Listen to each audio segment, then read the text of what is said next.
Welcome into this Tuesday edition of the Oxford Exxon Podcast. Chase Parham, Neal McCready, Clark Ford at studio today. We'll discuss some of what Lane Kiffin had to say today. He spoke to the media. We'll talk some college football. There has been a weekend of college football in the books. Looked about like kind of we thought about. We'll discuss that a little bit. We'll look at some lines for the week as well. We've got those coming your way as the week goes on. So we'll look at that and more coming up on today's show. Show brought to you every single day by the Oxford Exxon Highway 6 West in Oxford. Speed Pass Plus app. Take advantage of it. Know it. Use it there with the Oxford Exxon and all Blue Sky locations in Mississippi. You can download it, pay right there at the pump, and move on with your day. You can also get the lunch specials for $5.69 now. 2 sides of bread, a 32-ounce drink there at the Oxford Exxon. And again, lunch specials available at all Blue Sky locations. Again, it comes to you from the Clark Ford studio. We are Clark Ford's in Amory, Mississippi. 662-257-1900 is the number. Call it. Ask for Corey Clark. Tell Corey what Ford product you're looking for. He'll send you a quote within 15 minutes in business hours. It's right to the bottom line. No hassle, no haggle. You get your quote, and the rest is up to you. You can shop that quote around, or you can do what I've done, what I recommend that you do, and that's hop into a Clark Ford today. You'll love the service. You'll love the product. Corey wants to be your car guy. He wants to be your truck guy. He'll prove it to you when you make the call. 662-257-1900. Guest will join us this week on the Rafters Music and Food Hotline.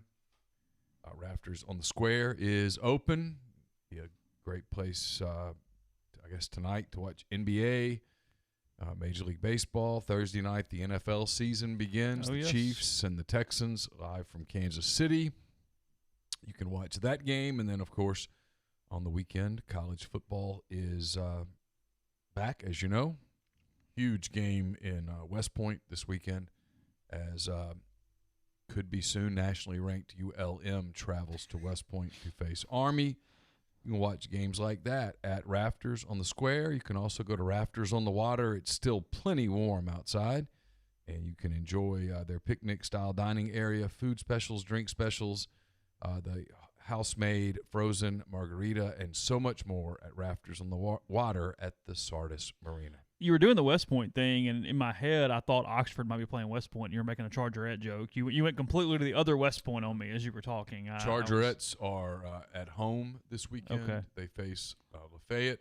Oh, it's the Crosstown Classic is this week. That is correct. Our dance team will destroy their dance team. Their dance team probably will be restricted by COVID, I'm sure, because, again, 16-year-old, 17-year-old girls are just dropping like flies from this virus. Rest their souls.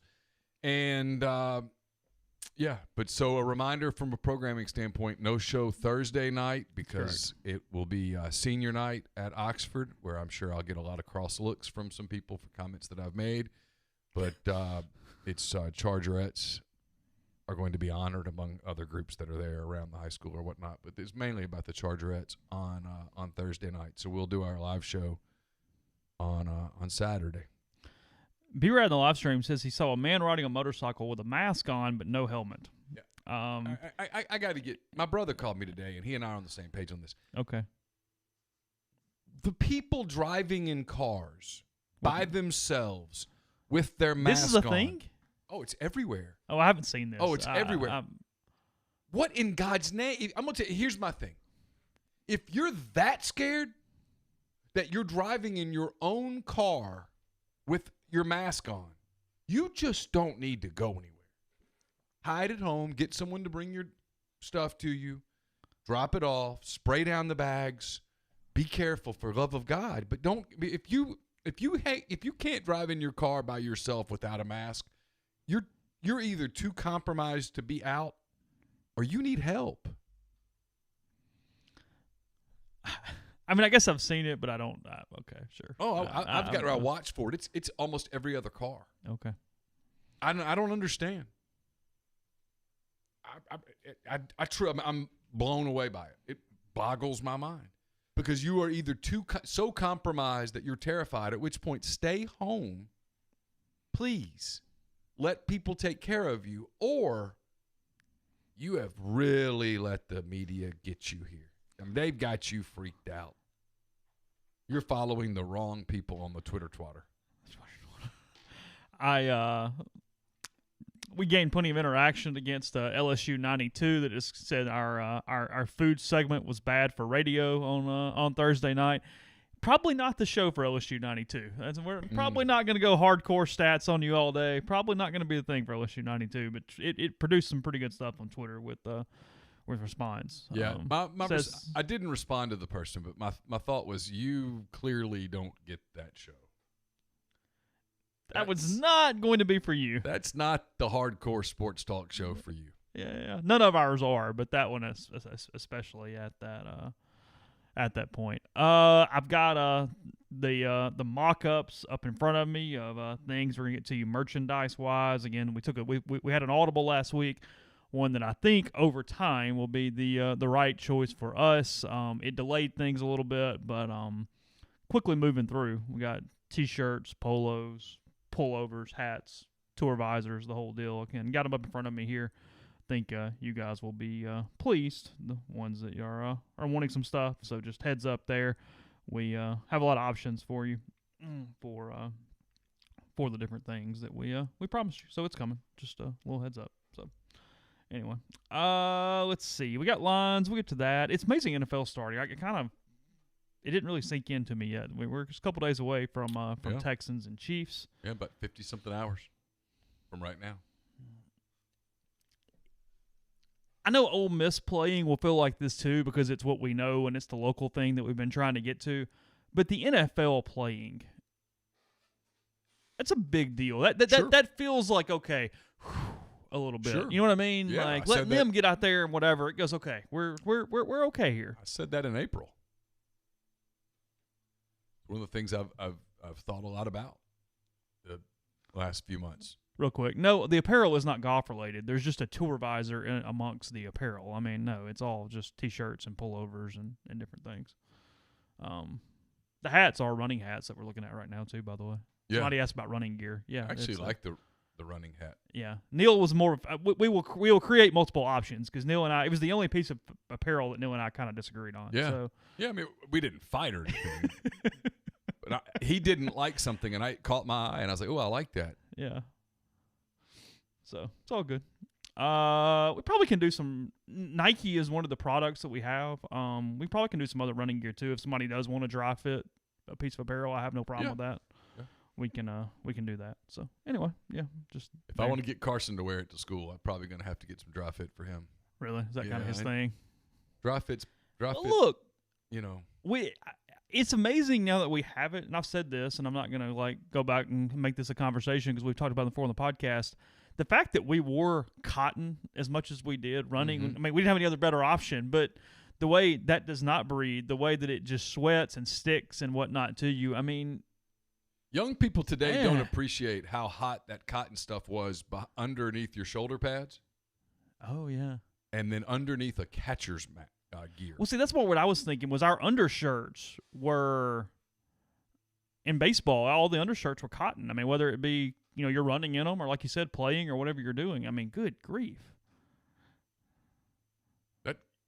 That undershirt in August two-a-days in Louisiana under shoulder pads and a jersey, that undershirt was nasty by the time it was over. There is a trucker's hat on there that Neal has eyed and said is very good. It's good. So solid. Yeah. There's that. So anyway. Yeah, no Neal head cover for your driver. We have not done a caricature of Neal for a driver head cover. Feels awfully niche. I don't know that the product margins on that would be what we need them to be. I mean, if that actually sold enough. It would have to be a pre-sale. You have to buy that one before we do it. If that sold enough to be worthwhile, I'd have to think back and go, you know what, maybe I have underestimated my popularity. I did not rinse out my cup very well today. I had coffee out of it the last time, and my water tastes like coffee on me right now. Like it's almost like I'm drinking an iced coffee. It's kind of. You might even have the COVID. I can taste and smell, Neal. See, affecting your taste. I'm pointing out a taste. We're all good. Just telling you. Yeah, I saw an option for MPW digital mask, and I cannot believe anybody would care about that. So I could not hit the button on that. I couldn't force myself to do it. No, it just was one of those things. So anyway, all right. Kill 9 minutes doing that. We'll get that to you when we can. Might even throw some photos up on the internet for you to look at some options. And I think we're moving pretty quickly now, as it appears that it's trucking along. Sam Williams back in the building for Ole Miss football. We talked to Lane Kiffin a little about that today, but just in general, the tea leaves have been turning that direction since I guess late last week. They thought the charges would be dropped. However, that legal process played out. He's been back in the IPF, and Ole Miss this morning put out a statement saying that they would refer all questions to his legal counsel. However, he is resuming football activity. And from an on-the-field standpoint, probably the best player on the defense. Huge cog for Ole Miss to get back in this thing. It's a couple weeks prior to the season. Football-related, really huge news for Ole Miss as they move forward. Yeah, sure. Best player gets back. That's always pretty better good news. Than not back. Yeah, and it creates a little depth. Some young guys who've gotten a ton of snaps the first few weeks now can kind of go back to being backups, which is good. They've gotten a lot of number one reps. And yeah, I thought Kiffin was pretty interesting today. I've got a notebook up at rebelgrove.com. I've downloaded the video. I'll put that up on the message board as well for those of you who want to watch him talk, answering questions in Zoom. A lot of Otis Reese, about Deontay Leonard. No news on either of them. No news is bad news right now. Mm-hmm. You still have time to get them cleared. Today's the 8th, so there's 18 days. There's still time. But Kiffin was hopeful that he'd hear something this week, but I've heard people turn that into Kiffin expects to hear something this week, and that is not what he said. He said he was hopeful. He didn't seem to have any indication that would necessarily be the case. That was sort of arbitrary.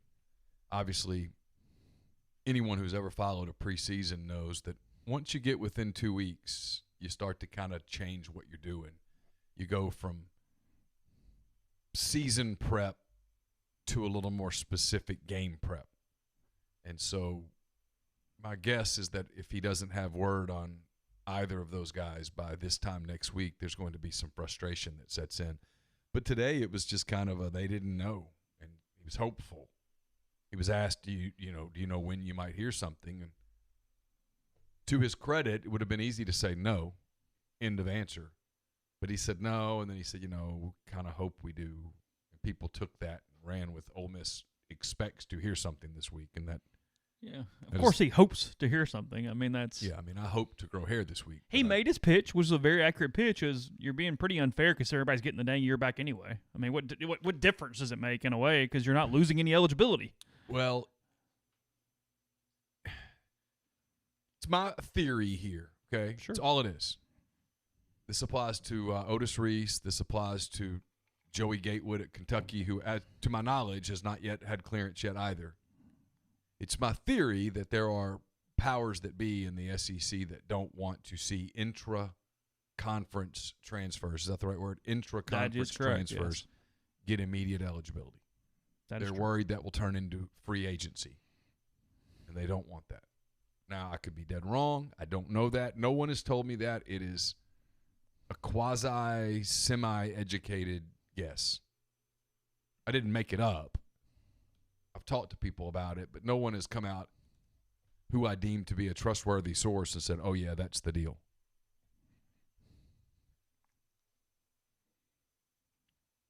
Do you think that means stall, or do you think that means it playing into the final decision? I mean, my guess... Are we just making it complicated, or is it going to be a no, in your opinion? My guess is it will be a no on Reese. And a no when they're allowing every dang reason imaginable for these things. Well, I mean, I don't understand it, but that's my guess. And I hope I'm wrong. I hope I'm wrong on Gatewood, too. I mean, I've always pretty consistently been for the kids here. In fact, I've always been for a one-time, no-penalty transfer. We don't punish academic kids.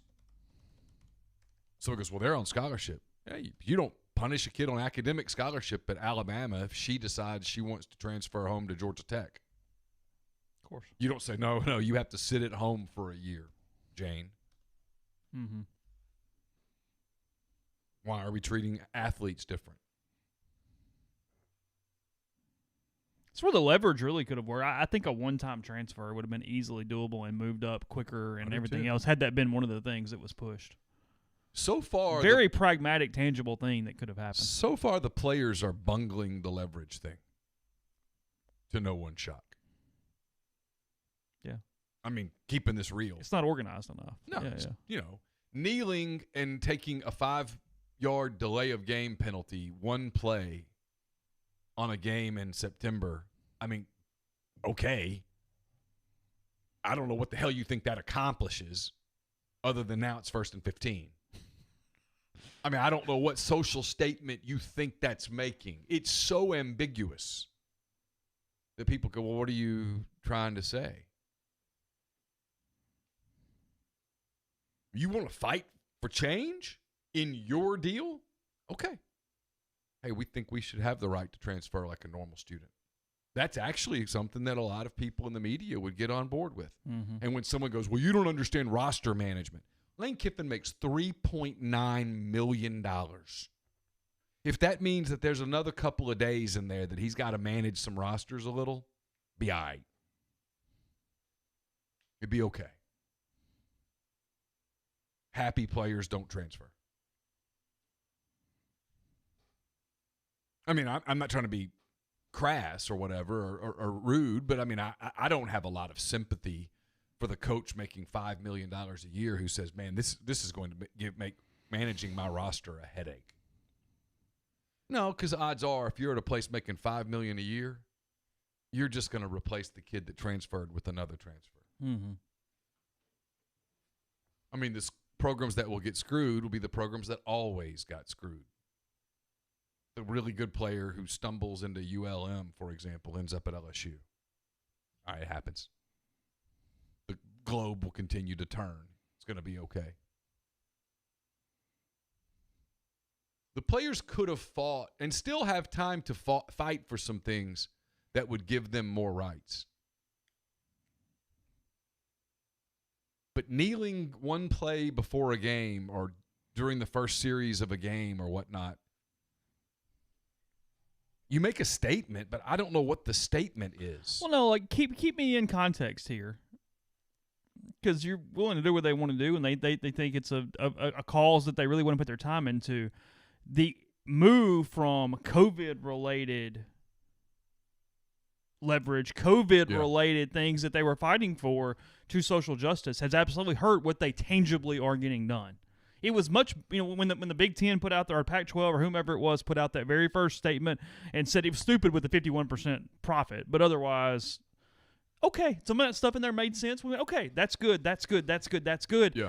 They've kind of moved on from that now. They kind of let that go to the wayside as they're doing this. And if we're simply talking about a player leverage thing, that's been an error, because if you're really trying to accomplish something in your day-to-day life, that's where you were hitting some home runs there and had some chances of some pretty big stuff, I felt like. The Big Ten players are dropping the ball right now by continuing to show up for workouts.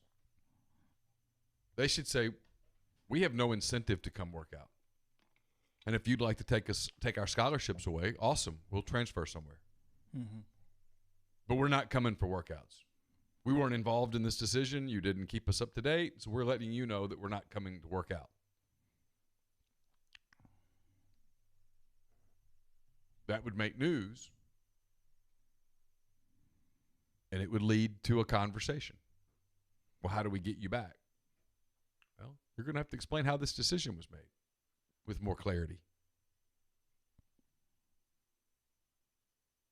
So there is that. We will get into some more other Lane Kiffin, some more football topics in a second. He's pretty good today. We spoke with him again on Zoom, which still for the most part has been fine. No issues from the Zoom situation. So we had a couple more topics in a second. First, say about community mortgage, Oxford, Memphis, Soto County, and Chattanooga. Underwriting and processing is done in Memphis. Your deal underwriting that understands your market. A leader in condo financing, the float down option, and more. You can find Jason at 662-234-2704 or JLOWE@communitymtg.com. We're also brought to you by Grenada Nissan. If you're in the market for a Nissan vehicle, Grenada Nissan's the place to go. They've got a complete selection of new and previously owned Nissan vehicles, great lease deals as well at GrenadaNissanUSA.com. Brought to you by Oxford University Bank, OUB, locally owned and operated right here in Oxford. When you deposit money at OUB, that money and the vast majority of the bank's profits go right back into the Oxford community. OUB gives you the comfort of home, all the benefits the big mega banks provide, all the technology and products you can want, all with a personal touch. You also get the absolute best cash checking accounts called Kasasa. And with Kasasa, OUB will pay customers 2.5% interest on their balances up to $50,000 and refund ATM fees nationwide. To learn more, go to liveoxford.bankoxford.com or call 662-234-6668. OUB is FDIC insured. Also brought to you by Bluff City Advisory Group, dedicated to building the future you desire.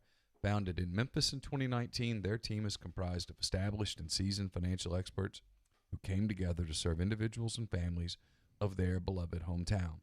The firm is built on decades of wealth management experience, and they have seen it all. Their financial advisors have a reputation for professional excellence, and their clients rely on their high level of confidence and integrity. So whether you need guidance on developing a financial plan, creating a customized executive benefits program for your business, or preparing a detailed asset allocation analysis, Bluff City Advisory will provide forward-thinking, cost-effective investment strategies customized to uniquely fit each client. Get in touch with them at 901-365-3447 or email Ben, that's B-E-N, at bluffcityadvisory.com. I'm taking questions from my mailbag, which will run at some point tomorrow. It is brought to you by Whitney McNutt of Tommy Morgan Incorporated Realtors, serving you for all your real estate needs in Oxford and Tupelo. Whitney sells condos, land, commercial, and residential family homes. You can reach her at 662-567-2573 or 662-842-3844. And we're brought to you by the law firm of Bain, Moss, and Bowen. Located in historic downtown Corinth, their firm practices a wider range of law, from DUI defense to car wrecks to representing government entities. Bain, Moss, and Bowen is the only firm in Mississippi made up of a sitting state legislator, a former assistant district attorney, and a former circuit court judge. Their experience is unmatched in that regard, and you can tap into it by visiting them at 618 East Waldron Street in Corinth or by calling them at 662-287-1620. Lane said that 27 players were held out of the scrimmage on Saturday, including some of their top playmakers, Jerry Neal, Elijah Moore. John Rice Plumlee is officially out with a hamstring injury that will be fine, is fine. So, yeah, quarterback reps, all number one reps to Corral. Kincaid Dent got a good many reps. Cade Renfro still being worked in as well. I continue to kind of hear his name, even though nobody else seems to be talking about it publicly. Renfro? Yeah, I do too. That's one that, for whatever reason, has stayed kind of quiet with the coaches and the thing, but hear a lot more behind scenes there. I hear it a lot too, and then I get the subtle shots from other people, and I just absorb them because I can't sit here and tell them that they're wrong and I'm right. I don't know. We'll see. I mean, it's what we're sure of is we hear nothing, and again, the kid was fantastic when I've met him. We hear nothing about Grant Tisdale at all. Just don't. I have. But not from a playing pod. Like, that's my point. Right. Not from a, hey, in the competition to any extent. Right. And then there's a lot of debate, depending on who you talk to. That's not a direct object. Who you talk to about Kincaid Dent versus Cade Renfro and where those two sit at this point. There does appear to be a lot of whatever about that. Look, it's Corral's job unless he really, really screws it up. That's what we're at right now. I think it's Corral's job unless he really, really gets hurt. Well, okay, maybe that too. You don't think he can play his way out of it? Before Florida? No. No. I mean, just in general. Oh, well, yeah. I mean, I guess. Yeah. I mean, if he goes, if he goes out there and goes 3 for 27. It would take an injury, I think, for him not to take the first and the majority of the snaps against the Florida Gators on Saturday. Yeah. I don't even think Lane's debating that at this point with the media. No one's even just come right out and asked, hey, is Corral your starter for the Florida game? I think that will get asked next week. I expect that he'll do the coach speak thingy because he says we don't really talk about personnel and depth charts and whatnot, which is fine. But, no, I mean, Corral's the starter unless he gets hurt between now and then. Yeah. The question I would have, at the risk of upsetting people, is, and I don't mean this is not rhetorical, and this is not meant as, a hint or a read between the lines. Just based on different things I hear, I would legitimately have to ask, hey, if something happened and Corral were not available, who would be your quarterback? because I'm not positive that it's Plumlee. I could be wrong. I don't know. And there's no lines to read between. Promise. But I've heard enough different things to where I'd need to ask that. I wouldn't just automatically assume that it were Plumlee. Yeah. Plumlee's been, I guess, going on a week now. He has a hamstring that he absolutely could play through. Frankly, could practice through. He's been getting therapy. He's been held out for a while. I know it was limiting reps maybe in the middle of last week. It held him out of the scrimmage. It may have held him out of another day, too. It's all kind of running together. My days of the week are getting screwed up. But feels like it held him out of a day or two, and then the scrimmage. Yeah, right. So I don't know whether he practiced. And look, I don't. That's not even a read between the lines thing. Like, can you read into that? Maybe, maybe not. I don't know. Other than the fact that he does not appear to be in the starting quarterback conversation at this point. That's what I'm reading into it. Yeah, because you're losing reps over an injury that you could play through. You know what I mean? Yeah. We know that he has the opportunity to change positions if he would choose. To this point, he hasn't. Again, no criticism. Just he has consistently said that he wants to play quarterback. Yes, that he wants to compete for the quarterback. That is his goal, to lead from that position. That's what he wants to do. Yeah, and so, to my knowledge, that remains the case. We had heard at one point that he was doing some other work, working in some different offensive packages, playing a different position. When we asked Lane Kiffin about that, he denied it. Now, was that Lane Kiffin coach speak? Don't want to give something away? Don't want to let Florida or whoever prepare for something that taking away the element of surprise? That's certainly possible. I don't know. We don't know this answer at all. Not even sure what position it can be, how they're going to work him in, how many times they try to whatever. But if I told you, let me think of the right number. I think John Rice Plumlee takes over or under 20 snaps against Florida. At quarterback? I don't know, just on the field.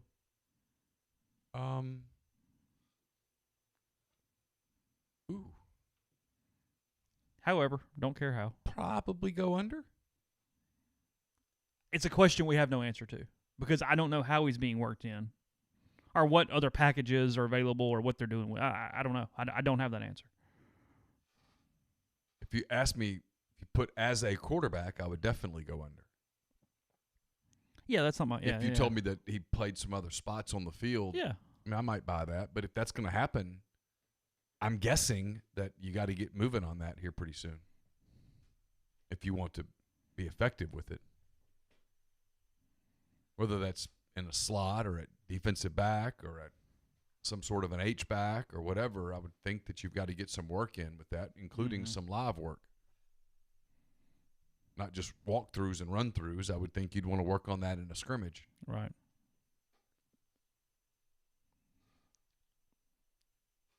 Ely not being held out, no big deal. Elijah Moore being held out, no big deal. Don't worry about it's just protect them. They know what they can do.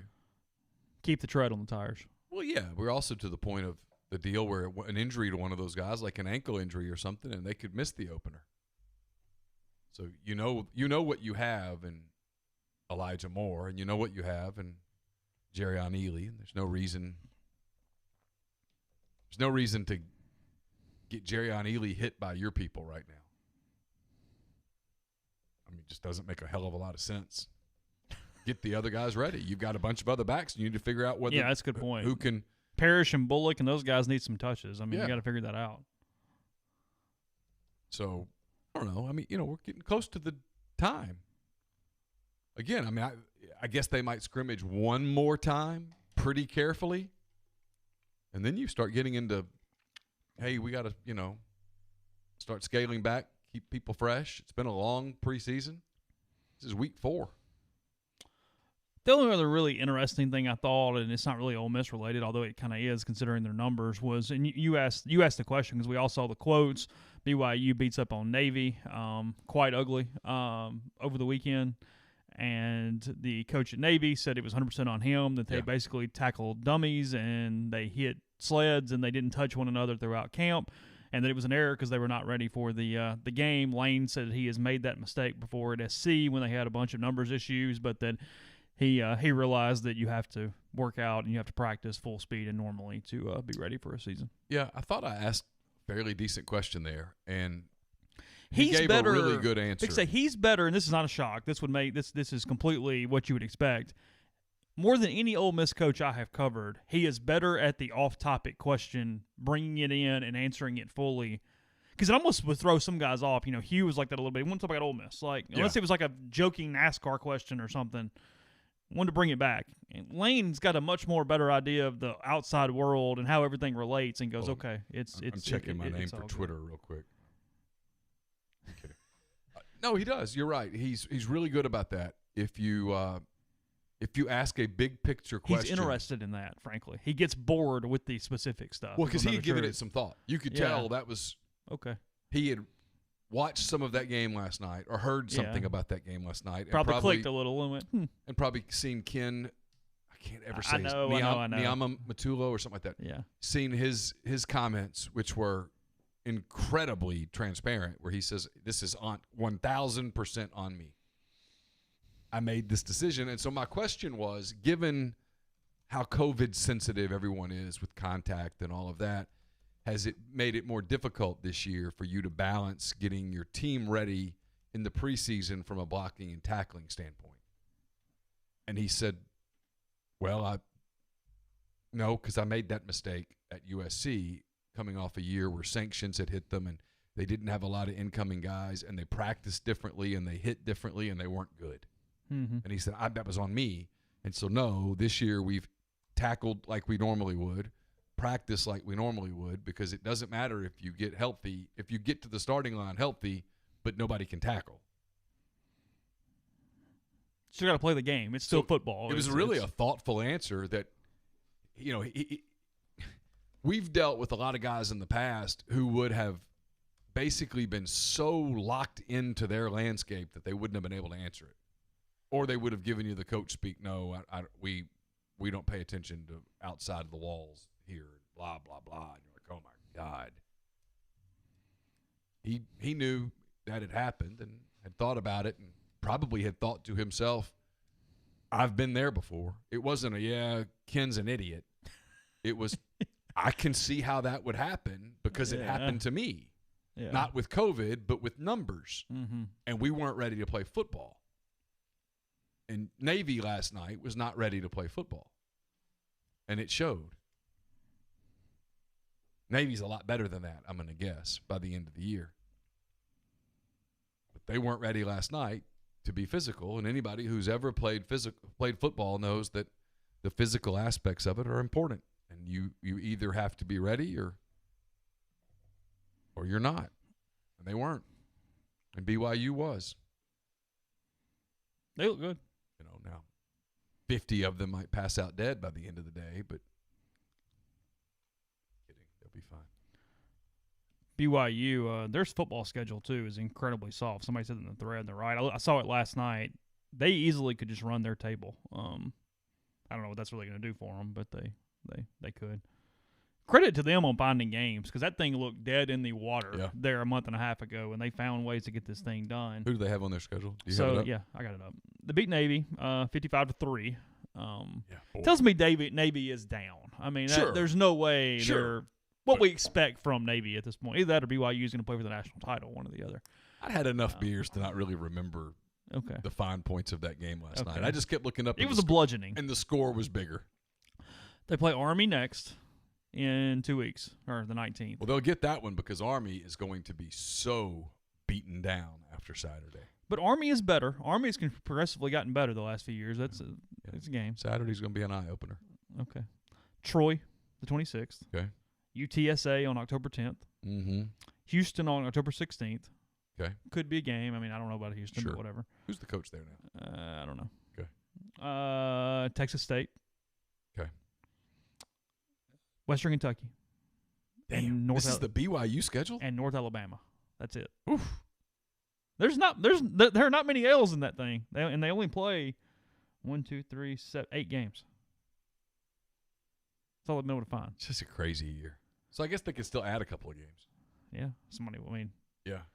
If somebody gets hit, I mean, what would you but what is the scenario where that plays out? I don't know. Well, like I saw where Rice, for example, they're not going to start their season until October the 26th. So maybe BYU calls the teams that were supposed to play Rice and goes, hey, interested? Oh, Holgerson's at Houston. I forgot. Holgerson. Talk about a dude that just disappeared once he left West Virginia. Yeah. I'll always have an appreciation for him because he was on the front page of our hot board for a couple days. Yeah, we made some money off Dana Holgerson a couple of times. Sure. He's a good name. Sounds good. Throw him up there. Well, he was interested, or he wanted. He had some reach out there. His agent wanted people to think he was interested. Yeah, let's more. Let's keep it there. That's more fair. And at that point in the search, we were willing to play along. Was that Freeze's search? Yeah. Yeah, that was Freeze's That was a search. you scratch my back, I'll scratch yours kind of a deal. That's right. I forgot about that. Yeah, I think it's undefeated for BYU at 8-0. I don't know what banner you hang there, but you 8-0, no bowl game. So I've already won our bet. We've had a coaching change that is not related to that's related to at least some level of on-field performance. So it's not scandal? There's nothing going on? How confident are you that there's no scandal behind this? I don't think to a level that would have gotten him fired. So what happened? Is that fair? I don't know, because you know more about it than I do. I know one person connected to the USM program, and he did not know any I don't know details. why. I don't know the full extent of it. But I think if it were something crazy like that, I would know. That's what I think. Look, I think they're just trying, like, Southern Miss has been in this weird purgatory of not – we always talk about, especially in college, you got to know what you are. You got to know who you are. You got to have a plan. We've credited Kentucky with this. We've credited Ole Miss with this under Freeze in the right seasons. We've credited Mississippi State with this. A lot of teams that do well year in and year out, they know exactly who they are, and they stay in their lane. Arkansas State, when they went from Malzahn to Freeze to Blake Anderson, and went, we're a coach factory. Sure. You're going to leave, we're going to shake your hand, and we're going to push you off. Southern Miss, ever since Fedora left for North Carolina, can't find its direction. It wanted in some other conferences. They've gone completely broke from a university standpoint. They have no money. They've gotten stuck in Conference USA. I mean, think about this. For a school that was really good for a long time under Jeff Bauer, kind of had a, not tradition, but a legacy and a reputation for being one of those kind of wherever we'll play you and we'll give you a game and we'll be one of those. Kind of Fresno State before Fresno State got cool, before Boise really took it to another level. They were paying Jay Hobson, I think, the least of any head coach in Conference USA. Think about that. Conference USA. So they don't have any money. Now, look, could some boosters, obviously I think that, the Duff brothers, I think, are Southern Miss grads or whatever. Could they pump some money into it? Could they do some different things? Sure. But I think it's trying to elevate their place at the table and move up. But monetarily, unless there's some huge thing, that's not doable.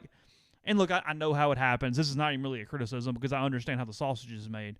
But Bruce and Brett Feldman and McMurphy putting out there, hey, this is how the Southern Miss search is going to go. You're just picking a bunch of Mississippi ties people and putting them on a list.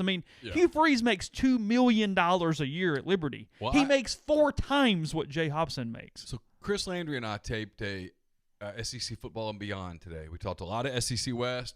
If you are interested in the SEC West, and if you're here, you probably are, we went in pretty good detail on all 7 programs. But I asked him at the end about Hugh Freeze, so I'll give you the same question I gave Chris. Sure.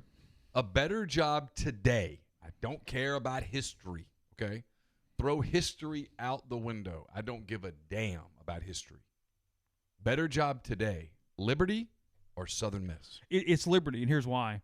Southern Miss is in Conference USA. You are saddled with this many games in a league where your strength of schedule is going to be yanked down to such an extent that what is your ceiling? You're not going to make the playoff out of Conference USA. You know what I mean? It's just not doable. Right. Liberty, in a stupid, weird way, is at least an independent who says they can't pay and get this game and so set a schedule where, look, I think you're getting in the playoff. Do I think you're winning a national title at Liberty? Hell no. No, of course not. But I think you can be more nationally relevant given that flexibility, given where you are, given the fact that Liberty just pumps money into that program like no one's ever seen. No, it's financially, it's not even in the same stratosphere as one another. You're still in a very prominent recruiting area where you can get some second-tier guys, get some dudes. I think Freeze did sign a 4-star in the class last year. I think some things are doable. And if everybody else is kind of keeping the train on the tracks in the right way, Southern Miss is stuck in such a weird spot where you're in the state with 2 SEC schools who are just going to dominate you. And then all of a sudden, and we talked about this back in the day. I mean, it wasn't that long ago that they got DeAndre Brown, the number 1 player in the state. I mean, they've pulled some stuff. But here's what happened. Southern Miss fell apart when everybody else started getting a little better around them. No longer could they go into these tributaries in other states and get guys. South Alabama became a little better. You had La Tech that's been okay. I mean, Louisiana Lafayette under Hudspeth was pretty damn good there for a while. South Alabama hurt them from a recruiting standpoint. You were no longer the big fish in that secondary pond. Troy's been pretty good from time to time. They're not that anymore. No, they're scrambling for an identity, and I think they made a move in a lot of ways to go, hey, who can we get? What's going to happen? And I think if they don't have a huge they don't have a huge economic boost here somehow, I mean, I think you start looking at guys like Derek Nix. I was getting ready to mention Derek Nix. And I'm Southern Miss, in all seriousness, to me that makes more sense than half the guys on those lists. He might be who I go higher. I could probably get him for $800,000, $900,000 a year. He knows the state backwards and forwards. He played there. He's been at the SEC level long enough to know enough coaches to assemble some sort of a pretty good staff. You could recruit locally. He makes a lot of sense there. If I'm Southern Miss, Derek Nix is one of my very first calls. I'm hiring Derek Nix before I'm hiring Pete Golding or somebody who's looking to leave right away. And then I'll say this on Pete would take half the money, have to take a 100% pay cut or 50% pay cut. Derek makes a lot of sense. Pete Golding makes no sense. And then Hugh Freeze makes no sense. And here's why. Sure. It makes no sense for Hugh Freeze, and it makes no sense for Southern Miss to hire Hugh Freeze. If you bring Hugh Freeze in, that story gets boom again. Here we go. Back on the beginning. Why do you want to do that if you're Southern Miss? You're getting out of what feels weird to get weirder? No, give me somebody nice and steady. I know Derek's never been a head coach. I know Derek's never been a coordinator. But Derek makes a lot of sense. Good guy, good recruiter. Knows everybody in the state. Knows everybody. His story there is a good one. He's in their Hall of Fame. He had the transplant and all that stuff. His story there is a good one. He probably could even get his brother to come with him. Yeah, because where's Tyrone? UTSA? Middle Tennessee. Is it middle? Okay. I don't know. He's somewhere. I don't know where Tyrone is right now. Either way. I don't know. He would come with Derek either way. Wherever he's at, it's not good enough to keep. So you could put together a solid staff for there. You could stop the charade of competing with Ole Miss and Mississippi State. You could stop talking about it. Quit. For Hugh, it makes no sense to go there. He's at a place where he fits right now with Liberty. He's a good enough coach to win okay at Liberty. Oh, yeah. He puts himself in position where he could have a breakthrough at a place like Liberty. He's the highest paid Group of 5 coach in the country. And Hugh doesn't – I know Hugh wants to coach in the SEC. It's my educated opinion that as long as Greg Sankey is breathing and holding that office, it ain't going to happen. Regardless. He's better off taking a Big 12 job. See, I think he could get an ACC job one day. And he's already in that area. ACC? Going to start ACC. Yeah. Who says somebody at North Carolina State doesn't grab Hugh Freeze at some point? Sure. And his stuff at Ole Miss is a one-day story there. Yeah, whatever. His stuff, if he goes to, let's say, I don't know, Kansas State, his stuff at Kansas State or Kansas or whatnot is a one-day story there. Mm-hmm. And if he'll just stick to the script, it will never see a second day because people will be like, I don't really care, whatever. You come back into the SEC, it's constant. You know how it is here. It's constant. So why take a job in Mississippi where it is, on a good day, the third best job in the league, where every time that you get involved in a recruiting deal, you don't think if they got in a recruiting deal against Mississippi State on a kid from, I don't know, Oak Grove or something, Petal, you don't think Steve Robertson's putting that stuff back out about Hugh Freeze and massage parlors and escorts and just get away from it. Walk away. It's a terrible fit on both sides. And frankly, I'm a little surprised that the people that float it the way that they do are that lazy. Well, I mean, like Feldman mentions a lot of people that just don't make any sense. And I know it's a little bit of a favor, but like Will Hall doesn't need to take the Southern Miss job. Just wait. Chill. Yeah.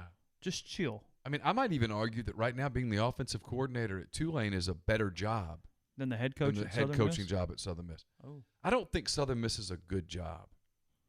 It's fallen as much as any program from that standpoint over the last how many ever years since Fedora was there. I think Well, Hobson's in his 5th year, 6th. Yeah, again, let's talk about it. Ole Miss is 1,000 times better job. Mississippi State's 1,000 times better job.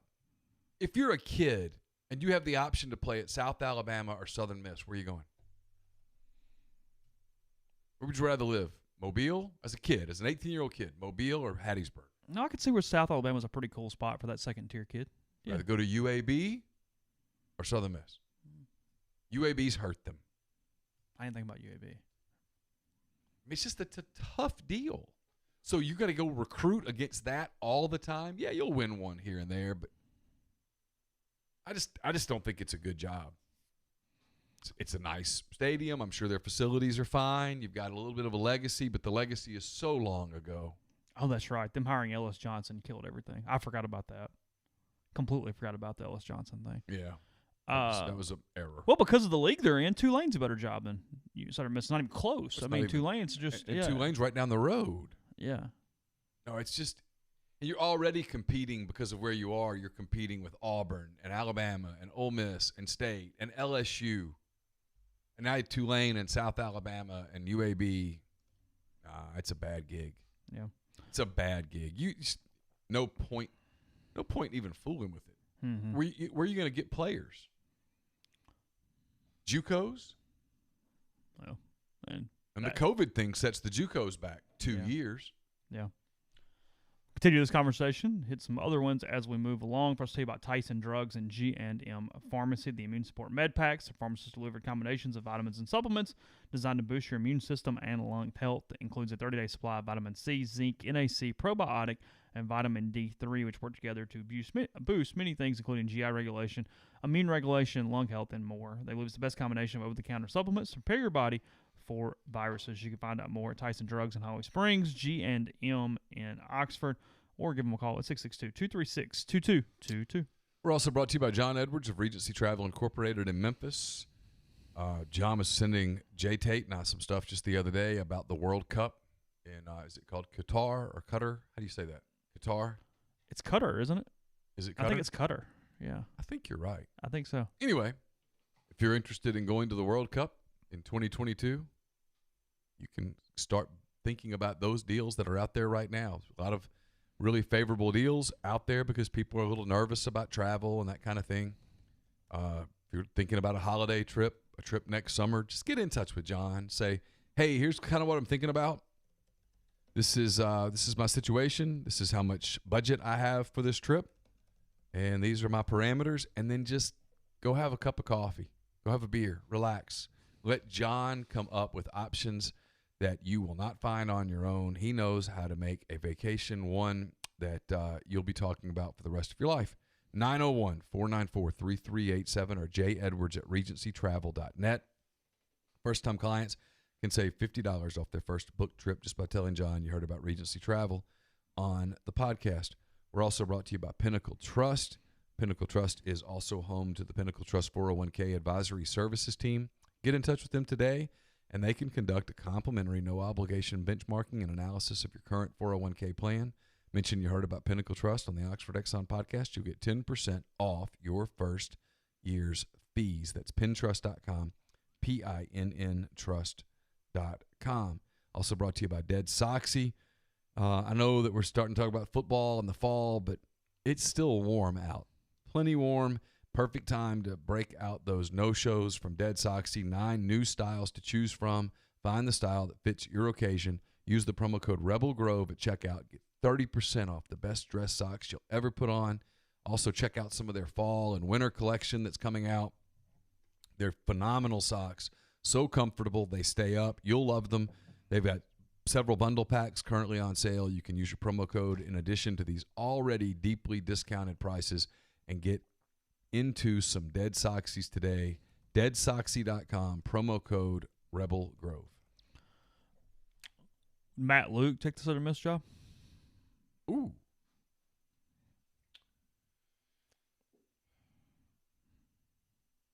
It's a wild card. Would he take it? It'd be a pay cut. Yep. A significant pay cut. Now, Ole Miss still has to pay him a lot of money. Yeah. So he's got that windfall coming fairly soon. My guess is no. My guess is that the better play, if you're Matt, is to believe that you're going to win big at Georgia as a assistant head coach, and that's going to lead to a opportunity down the road at a it's such an easy comparison that's lazy as hell, but at a place like Duke. Clean cut. Don't screw it up. Be a solid dude. There's a lot of places like that. Virginia, Wake Forest. Yeah. Yeah. Where you could make 2.5. Because listen. With the right path, even a TCU, you go out a couple states over or something like that. Hey, we're assuming that USM could afford Derek Nix right now.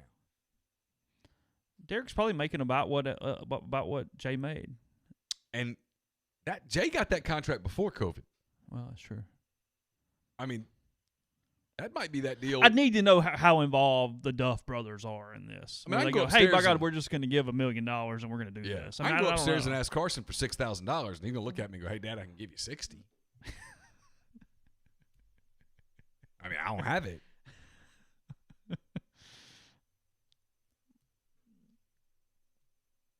I don't know. That's the other thing that's going to happen with this coaching stuff that everybody's got to start preparing for. It's going to be fascinating. I've heard this from enough people at enough schools to know that I am speaking gospel. There is a financial reset coming in the wake of COVID. Money is being lost everywhere. It's going to hit you viscerally here soon when these Power 5 leagues start playing and you're looking at a game in, say, Jordan-Hare Stadium. It's Auburn and Kentucky, and you're used to seeing Auburn for their opener with 86,000 fans, and it's 19,000. Don't hold me to that number. I'm just making up a number. It's 19,000 fans scattered around that stadium, and you're going to go, boy, that's a lot of money lost. And it is. And they're going to do that 5 times. A lot of money lost. It's going to be on and on and on and on. I mean, Ole Miss, a lot of people have opted out. Now, are they probably going to fill the 16,000 or whatever it is? Yeah, probably. They'll figure out a way to do it. But, I mean, not all the suites have been okayed for the year and purchased or whatever. I mean, there's a lot of stuff here that's still got to get done, even to hit the number that they're talking about is my point. Not even the other thing of what's being lost, but just getting to where they need to get. A lot of people have been hammered by the shutdown.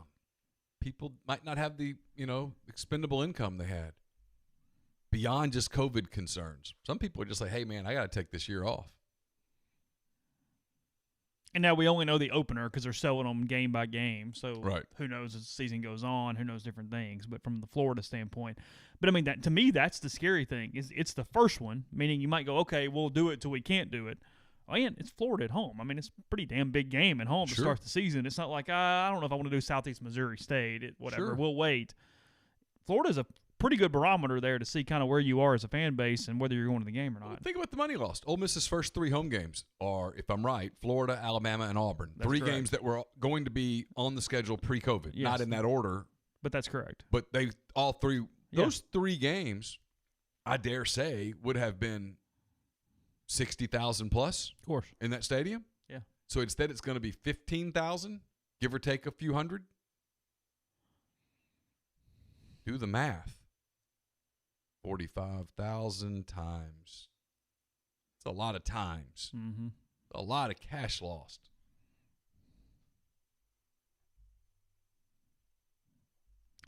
Let's see. I want to get in lines a little bit. Let's see. You into NFL or you do college football first? What are you going to do? I'm not doing all of them. I'm just hitting a couple it's along up the to way. you. Whatever makes you happy. I'm excited about the NFL. Let's do some NFL lines. All right. Houston at Kansas City is opening up the season. It's on Neal's picks. Pick number one it in is Neal's on picks Neal's this picks. week. Thursday, is that the publication date for Neal's picks? That is correct. Okay. Houston at Kansas City, as we mentioned, historically, it hasn't been the case as recent, but historically, the home team wins this game. This whole little Thursday night game, the Super Bowl champion typically wins this game. This is a game that Bears fans just despise. That's it's a brutal game for Bears fans. In a lot of ways, this is the There's no They escape. named Trubisky the quarterback, right? Yes, the Bears took all of their offseason money and a pick and poured it into their backup quarterback. The Chicago Bears, ladies and gentlemen, it's great. 9.5 to 10 points is the line here. Big NFL line for the opener here at Kansas City and Houston. I don't know which way I'm going yet because that's a lot of points. I'm contemplating, especially with the crowd situation preseason. Being as it is and no preseason. Yeah. I'm really thinking about taking the underdog here. Let's Congratulations to Deshaun Watson, by the way. Yes, massive deal. Got paid. First game without Tom Brady. New England is a 6.5 point favorite against Miami in the opener on Sunday. Yeah. Again, just kind of scrolling. Let's see. Sure. The Washington football team in their first game, with not being the Redskins, they're 6-point underdogs to the Philadelphia Eagles at home on Sunday. It's a lot of points. That's a lot of points. Chicago, you mentioned, they are 3-point underdogs at Detroit to open the season, which says a lot right there in and of itself. Yeah. On what people think about Chicago as the season moves forward. Good game in the NFC North. Green Bay. You're paying your backup $21 million. Yes. Your roster's effed. Yeah. Green Bay, Minnesota. Minnesota, a 3-point favorite over the Packers to open the season. That'll be a good game. It's a good game. Let's see. I got to be honest. Sunday having NFL back is going to feel. It's fun. It's like you said. Yeah, there's something cathartic about having games on Sunday. There's no doubt about that. Tom Brady in a Tampa Bay Buccaneers uniform is in New Orleans to open up. The Saints 3.5 point favorites at home against the that's must-watch the television. Buccaneer. You got to be in on that one. What time's that game? 3:25. That is the national 325 game. Yeah, the Saints, their schedule is nothing but national games for like the first 5 or 6 weeks. It's tons of primetime or national games. Now, what is the attendance situation at Superdome? None opener. None. No fans? I don't think so. I think they went no fans on the opener. Pretty sure. That sucks. I think it's no fans on the opener. Can you imagine? I'm almost positive no fans. Like if you're a Saints salesperson. What you could have done with that game. You're like, okay, so we get the opener at home against Tampa. Yeah, August 12th, 2020, Saints announced no fans for September 13th home opener against Tom Brady's Buccaneers. Oh, God. I mean, literally, let's have a moment of silence for the Saints marketing team because they deserve it. Because they could have piled as many human beings at whatever price they wanted into that son of a gun that day. Oh. Just set the prices. Good. All right. Done. Wow. That is lost coin. None. That's the thing with that no hurts fans. my heart thinking about it. With no fans, I don't know what to do from like, hey, who's got it? I don't know. This is no preseason and no fans in the stadium. Who knows? Yeah. I don't know. They're playing, which is great, but it's weird. Let's see. The Rams 3-point underdogs at home against the Dallas Cowboys in the opener. No fans there in California. My God, I'm surprised they let the players in. Daniel Jones in his second season replacing Eli. Sort of 6-point underdogs against Pittsburgh at home. That's a night game, right? That is the Sunday 7:15 game. Yeah. Tennessee and Denver is the other night game, and then let's see, Cincinnati and Cleveland is. I guess that's the next Thursday. Sorry, that was the next day. Who's the Monday night game? The Monday night games are Tennessee, Denver, and Pittsburgh, New York. Okay. Yeah, those are your two. They do the East Coast, West Coast. Yeah. On the first weekend. So the Giants are the Sunday night, and the Jets are Monday night. Or vice versa. No, it's let's see. The Sunday night game is Dallas, L.A. Oh, okay, gotcha. And then your national games: Tampa, New Orleans, Dallas, L.A., Pittsburgh, New York, Tennessee, Denver, and then obviously the opener, Houston, Kansas City. Gotcha. So, yeah, those are your national games this week for week one. Just quickly scrolling ahead because then the next Monday night, the Saints are the Monday night game at the Raiders. Oh. Saints Raiders is a Monday game. Vegas. Yeah. What's their attendance deal in Vegas? Do you know? Don't know. Yeah, no clue what that one looks like. So there is your NFL with no fans is going to be weird. It's going to be incredibly strange. The more we Yeah. talked about it, I kind of went, yeah. Yeah. Frankly, more strange than college. I don't know why, which would seem to be reversed. If you're at the stadium, it's reversed. But something about on TV, the NFL having no one, is weirder to me, and I don't know why. Some of the rules with the college game, with the players, they can't shake hands, but they can hit one another. Weird. No swapping jerseys. No jersey Are they doing swaps. coin tosses? One player each. No Okay. handshake. Okay. Ref still flips the coin? Yes, but very carefully.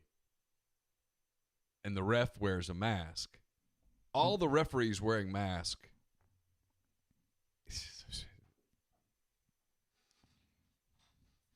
They're playing football, Neal. That's what we said from the beginning. They're playing and I'm fine with football. it. There's, as I told you, there's a part of me that is you've known me for a long time. I'm kind of commonsensical.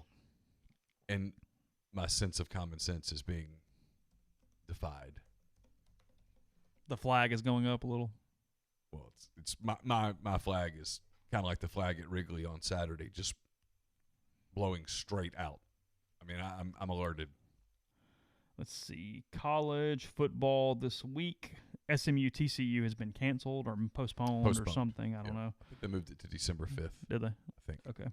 Syracuse is at North Carolina, year 2 of the Phil Longo experience. Yes. North Carolina, 22.5-point favorites over the Orange. Wow. Yeah. They got that quarterback, sophomore now. It's pretty good. Can't remember his name, but there's a pretty good quarterback at North So Carolina. much space to chase. Oh, grass dude. to chase. It's going to be awesome. Let's see. When are we doing the boxes, by the way? Just later in the week since we don't have a Thursday show? We don't do them today. I'm just curious. No, we might do them Saturday. I don't know. Oh, that's right. Yeah. Okay. That's fine. Georgia Tech at Florida State, 12.5 in favor of the Seminoles. Mike Norvell's first game. What games are Saturday night? What we have anything on? Let's see. What do we have? This will be the 12th. That's correct. Yeah. All right. Night games on the 12th. We have Coastal Carolina, Kansas. Okay. I know you're excited. We have Clemson, Wake Forest. Okay. We have Is Florida State a night game? Florida State is not. 7:30. No. 3:30. 3:30. Okay. Looking. Tulane, South Owl. What time is ULM? That's early. ULM Army's early, I think. Dude, we don't. Night's rough. Is ULM Army on television? I'm looking. I don't see ULM Army on the entire thing. Yeah, Army's a 19-point favorite. Oh, there's a page 2. Sorry, this is not how they've been doing. Free this. money. Free money. Why are they not on the list here? Oh, there they are. I Sorry. don't know. 1:30 on that game. Any TV? I don't have it on my sheet. Okay. I'll pull up TV here. Yeah, it's rough from a night game standpoint. Like really rough. I'm going to look for some television here. Let's see. DeAndre Hopkins, the highest paid non-quarterback in NFL history. Really? $54.5 million deal.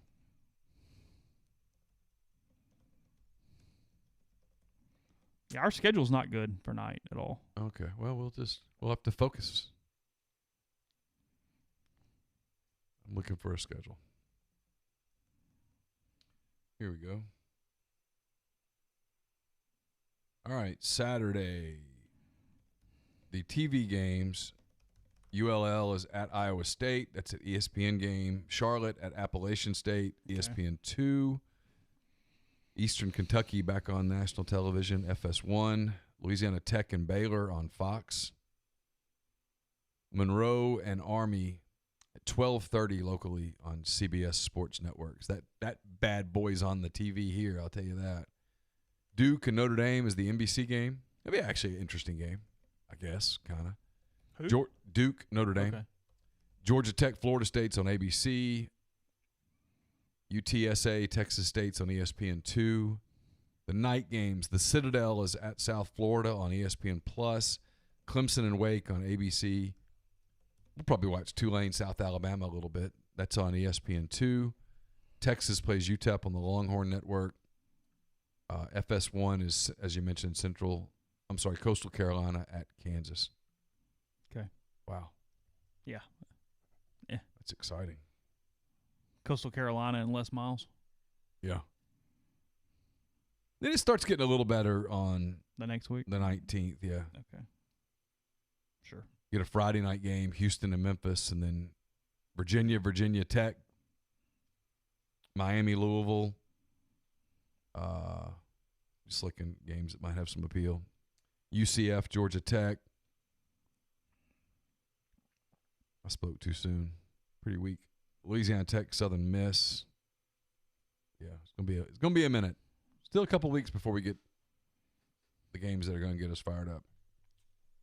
That's okay. It's football. Everybody's playing, or not everybody, but some people are playing. No, I don't know if you've heard, but some people are not. That's true. Where we stand on that kind of last thing? Big 10, Pac-12. What's going on? I don't know. I mean, well, the Pac-12 is just they're dug there. But didn't they do something about some testing that's allowing them to maybe do it? Isn't that right? Yeah, there's something, but Okay. I think politics are still somewhat involved there. Okay. And then the Big Ten, the president continues to tweet about it. So every time I see the president tweet about the Big Ten, I'm like, oh, that's not happening. Is Milwaukee's season ending tonight? The Brewers? The Bucks Oh. I was like, what happened? down Yeah. 3-1 to the Heat. Yeah, probably, because I don't know that Giannis can play. It would be the greatest comeback ever if they came back and won. Okay. His ankle was bad. You get that at 5:30 this afternoon, evening, whatever you want to call it, and then 8 o'clock tonight, L.A. and Houston for Game 2. Game 3. Yeah, you're right. 1-1 so far. Toronto and Boston tomorrow, 5:40 for that one. Boston can clinch. They are currently up 3-2 in that series. against Yeah, Toronto. Serge Ibaka in a walking boot today. It feels like Night Boston. there, too. Yeah, and then the Clippers. The Clippers are just a better team than the Nuggets. The Nuggets played them really well in Game 2, but the Clippers are just a better team. So, But I don't know. I mean, NBA playoffs have been. Give the NBA credit for this. Forget all the other stuff. They got to the bubble and got through it. They've made it this far.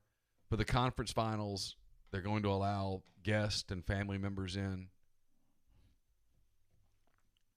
There was a really funny story. It was actually probably pretty factual, but it was funny about just how important marijuana has been inside the bubble. Because people Really? know, yeah, the NBA's been high for a long time. And, the NBA, to their credit, did the right thing and said, hey, we're not going to test in the bubble. We understand that there's going to be some frustration and stuff. Have at it. And reading some of the comments from anonymous players about how much you need to get through the bubble was fascinating. It was hilarious. That's pretty funny. That's good. We're just a few weeks away from the first Ole Miss football game of 2020. Our friends at Blue Delta Jeans want you to know they are here for your game day needs.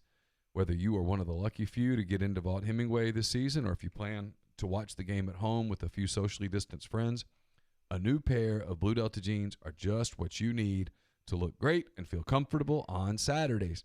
Blue Delta's new line of 4-way stretch cotton pants come in 12 colors, including a great new powder blue for their Ole Miss fans. So drop by the Oxford studio, DM Blue Delta at Blue Delta Jeans on their social media, or email info, that's INFO, at BlueDeltaJeans.com for more information. And remember, just because you won't be in the Grove this year doesn't mean you don't need to look your best for game day. And we've also been brought to you by the Iron Horse Grill. It's located at 320 East Pearl Street in Jackson. With live music 4 times per week, it's the perfect place to enjoy lunch, dinner, or Sunday brunch. You can get in touch with them, 601-398-0151 for your catering needs, or enjoy the largest outdoor patio in Jackson, right there along the Illinois Central Railroad. Again, 320 East Pearl Street in Jackson, home of the Iron Horse Grill. So we will be back tomorrow, same bat time for that one, I assume, and then again we will do a Saturday show to make up for the Thursday night senior night with the Chargers. Chargerette senior night. Yeah, so They're going to introduce some football players and stuff too, but I think it's primarily going to be about the Chargerettes. Of course. So we appreciate the participation in the live stream. Be back tomorrow, and we'll talk to you very, very soon.